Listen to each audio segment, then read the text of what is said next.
Hey everyone, my name is Brittnee, and to start off this particular video, I wanted to talk about my shirt real quick. I got it from the lovely Caitlin Alexander. They are an amazing creator, writer, actor, etc. Just all around awesome person doing amazing things for non-binary representation. For anybody who just heard the word non-binary and was like, what does that mean? It's somebody who's not strictly male or female. It's an umbrella term for somebody who falls outside of that binary system. If the shirt's still being sold, obviously I'm gonna link it down below. This is a response, solution, whatever, to the barrier gauge trope. Under this specific video, I'm talking about the fact that in storytelling, there's been this terrible influx of, yes, having more lesbian, bisexual, etc., queer females on TV, but also killing them off at terrible rates, particularly after they consummated a same-sex relationship or were happy. And it's just this cheap excuse to push forward the plot for straight people in the show. It's ridiculous. So my first experience with this trope was back in March of 2016. A year before I came out. So I was in a very, very dark place in my life. I was struggling a lot. And so at that time in like February 2016, the only thing that really made me feel better, aside from food, I was watching Clark and Lex's scenes, like rewatching them on YouTube, etc., rewatching the show The 100. Spoiler for anybody who's not familiar with The 100, or also, I'm not going to go into detail about her death, but potential trigger warning for anybody as well.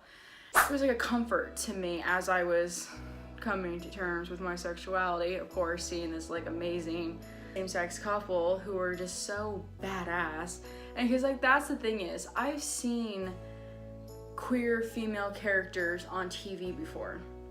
But this couple, like Lexa, was the first time I saw somebody that I deeply resonated with, and that if I was in that world and that I would want to be like that. I would want to have that wisdom, forward thinking, and respect, and power and intelligence. She was an amazing character, and she was the commander over all of the grounders. That's a ton of people, and their entire culture is set up around warriors and being able to be fierce in battle and honor, and just the fact that this young female who is also a lesbian was in charge of all of them. That's huge. That is so huge. And then you killed off Lexa in the most unhonorable way possible, and for anybody who's oh, well, it's just fiction, so it doesn't really matter, it's not that big of a deal, get over it. No, because for me specifically, at that time in my life, I didn't believe if I was gay that I could do as much if I was still straight. This death reinforced to me my internalized homophobia, that me being queer meant I couldn't be happy.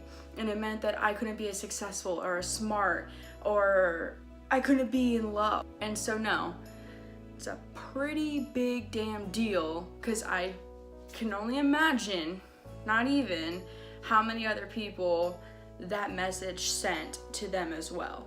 It's traumatizing to people, this idea that we are less than a straight person.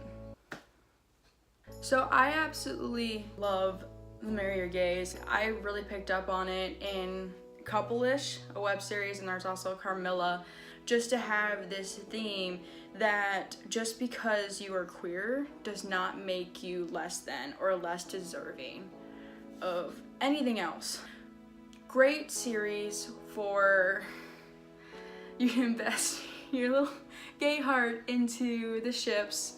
There's plenty of them, especially in Couple-ish. I shipped everybody with everybody. God, I don't even know how that's possible, but I did. And that's all I have today. If you enjoyed this video, go ahead and give it a thumbs up. You can also subscribe and hit the little bell so you never miss a video. Apparently that's like my thing. I like to sing a song that, I mean, alright, I'll go with it. Why not? Alright, I'll see you next time. Bye. Mama, I sinned again. I went to bed with another man. No, the town won't understand.